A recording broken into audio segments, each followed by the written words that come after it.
Hi guys, welcome to week 11 of Table Leader Training for Who You Are at Man Church. I hope everybody had a wonderful Easter, a nice refreshing 2 weeks off, and is ready to jump back into walking with the guys at our tables. This week we're going to be talking about dealing with a crisis. And so we'll talk a little bit more about our agenda that's attached to this email.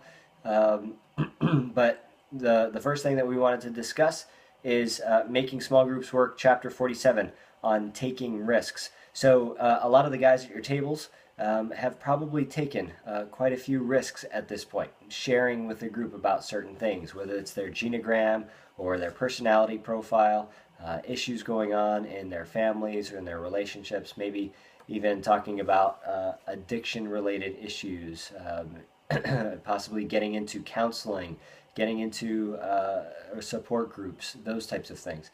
And so some of the guys in your groups have probably already started taking risks. Chapter 47 is about taking risks. Some of the bullet points, some of the things for us to remember is that taking risks to face emotional pain and heal from that pain is very brave.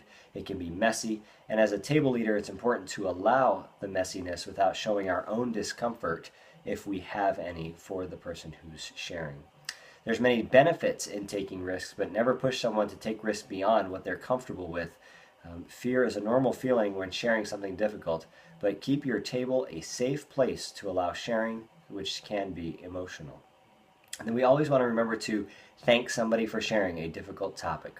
We want to make sure that we're acknowledging their bravery, the courage that they're taking to take the risk to share and to talk about something that maybe they've never talked with anybody about before. So take a look at chapter 47 if you haven't already. It's 4 pages, pages 241 to 245, so not too terribly long.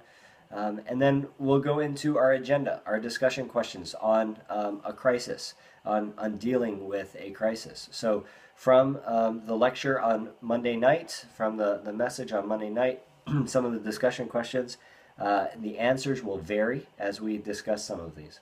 So number one, we've all experienced a crisis in our lives. Talk about when you've gone through a crisis, who you helped, who helped you, excuse me, how did they help, and what kind of help would you have liked them to provide? So again, our own crisis and what happened, how somebody else helped us during that crisis, and maybe how we wanted them to help that they didn't, for instance.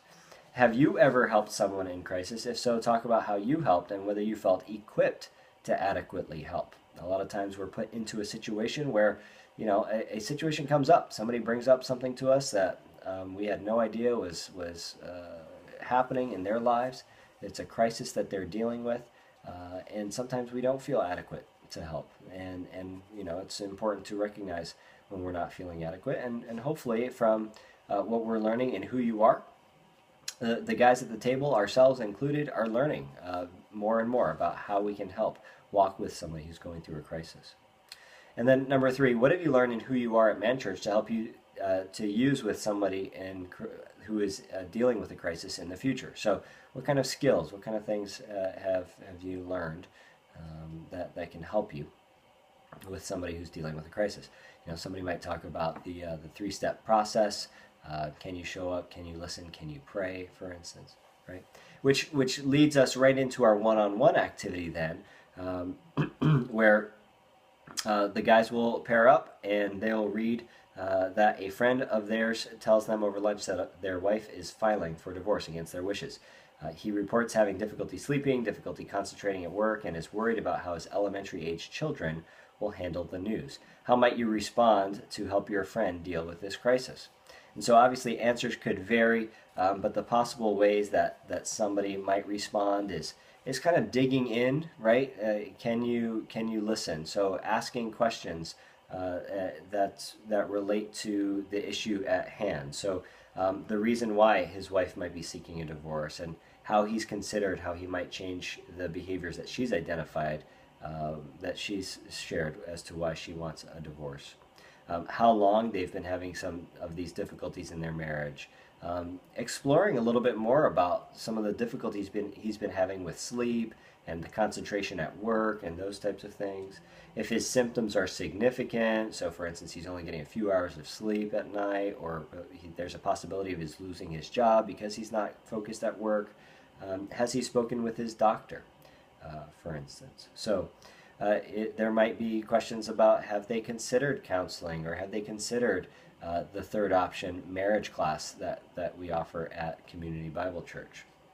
So some of the possible answers are on the agenda again, so that's hopefully a good guide for us as the leaders to process after the one-on-one activity with the guys. So how did that go? What kind of things came up? How did you respond? What happened? How were you able to listen? What questions did you ask? Which direction did the conversation go?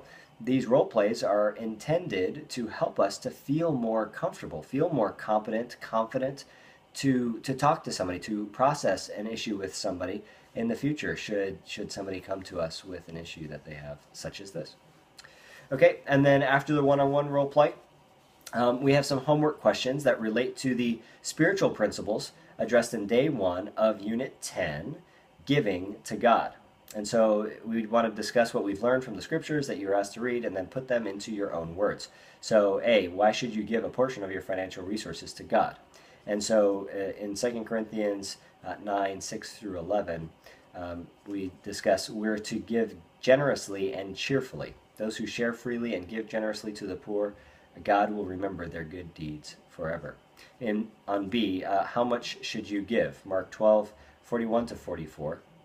God pays attention to our giving. Jesus watched those who gave out of their surplus and those who gave out of their need. C, what happens when you give? 2 Corinthians 9, 6 through 14. God creates a great harvest of generosity in us. We are enriched as we give to those in need. Giving is an expression of our thanks to God. D, how should you view material wealth? Matthew 6, 19 through 34. Don't store up earthly treasures. We cannot serve two masters. Life is more than things. Don't worry about everyday life, what to eat and what to drink, what to wear. Seek God's kingdom above all else, and God will provide everything we need. And E, can you enjoy wealth? 1 Timothy 6, 17 through 19. People with wealth should not be proud and trust in their money. People with wealth need to use it to do good and be generous to those in need. They need to always be ready to share with others. So again, the homework questions on the spiritual principles focused on giving, focused on how we give, how much we should give, and this could create some interesting conversation at your table about people's beliefs about giving and how we are to view wealth, because I think there's a lot of discussion. The Bible talks often about the concept of money and finances, and so this should be a good conversation at the table as well. So I look forward to seeing everybody on Monday night. Have a great day. Take care, guys.